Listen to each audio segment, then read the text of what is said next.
Cam छो public. तो आज हम करने वाले हैं random variable continuous distribution function का एक क्वेश्चन। तो देखते हैं कंटिन्यूअस डिस्ट्रीब्यूशन फंक्शन में कौन सा क्वेश्चन हमको दिया गया। तो क्वेश्चन हमारे पास है कुछ ऐसा। The probability density function is, एक फंक्शन हमको दिया गया है f of x is equal to k3x² - 1 जब x की लिमिट क्या हो -1 से लेके 2 के बीच में हो तब। अदरवाइज बाकी सब फंक्शन के लिए उसका आंसर क्या है, 0।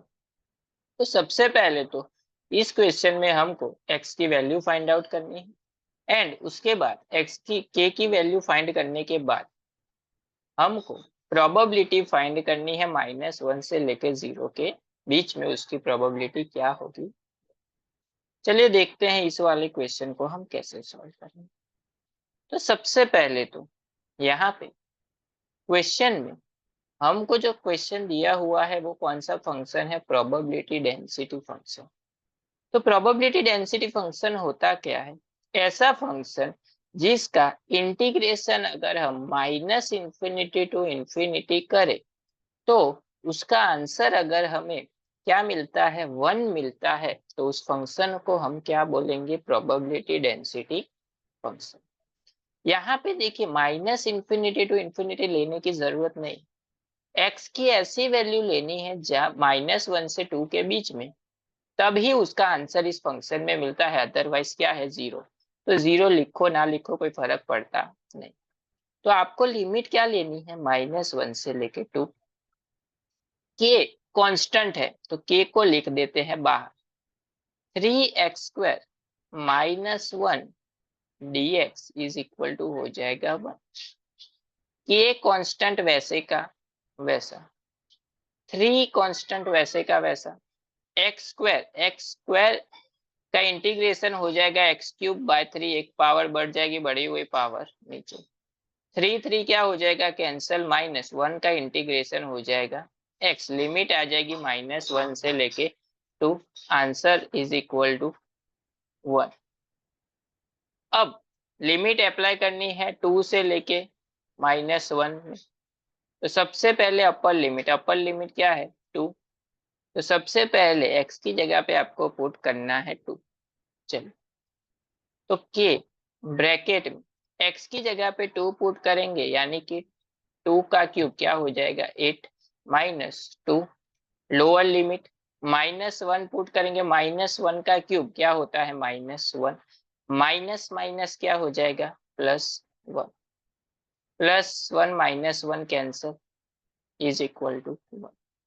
सो के ये हो जाएगा 6, तो 6 आ जाएगा मल्टीपल में, 6k is equal to 1। Therefore k is equal to हमको क्या मिलेगा, 1/6। तो k की वैल्यू जो हमको फाइंड आउट करने के लिए बोली गई थी वो क्या मिल गई हमको, 1/6।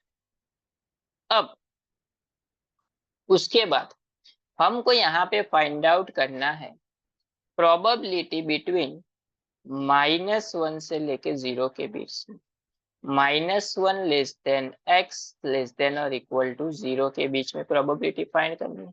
तो सेम जैसे आगे किया वैसे ही इंटीग्रेशन करना है, कहां से कहां तक, -1 से लेके 0 तक के कांस्टेंट था, बाहर आ गया फंक्शन 3x² - 1 dx। चलिए इंटीग्रेशन कर लेते हैं, के कांस्टेंट ऐसे का ऐसा, लिमिट इसकी वैल्यू जो है वो लास्ट में पुट करेंगे हम।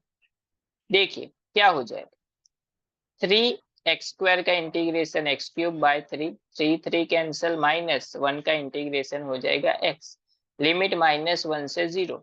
सबसे पहले अगर हम अपर लिमिट अप्लाई करेंगे 0, तो उसका आंसर क्या मिलेगा, 0, माइनस लोअर लिमिट -1, तो -1 का क्यूब -1 माइनस माइनस +1 हो जाएगा, तो +1 -1 कैंसल, तो 0 - 0 0, 0 का मल्टीप्लिकेशन के साथ, तो आंसर क्या मिलेगा, 0। तो यहाँ पे देखिए -1 से लेके 0 के बीच में उसका आंसर क्या मिला हमको, 0, यानी कि उसकी प्रोबेबिलिटी क्या मिलेगी हमको, 0, जो हमको क्वेश्चन में पूछी गई। तो बहुत ही इजी क्वेश्चन है, आपको सिर्फ इतना पता होना चाहिए कि प्रोबेबिलिटी डेंसिटी फंक्शन है क्या। लिमिट पुट करनी है, उसके बाद इंटीग्रेशन करना है, इंटीग्रेशन वाला पार्ट भी इजी है। अपर लिमिट अप्लाई करनी है, लोअर लिमिट अप्लाई करनी है, सिंप्लीफाई करना है।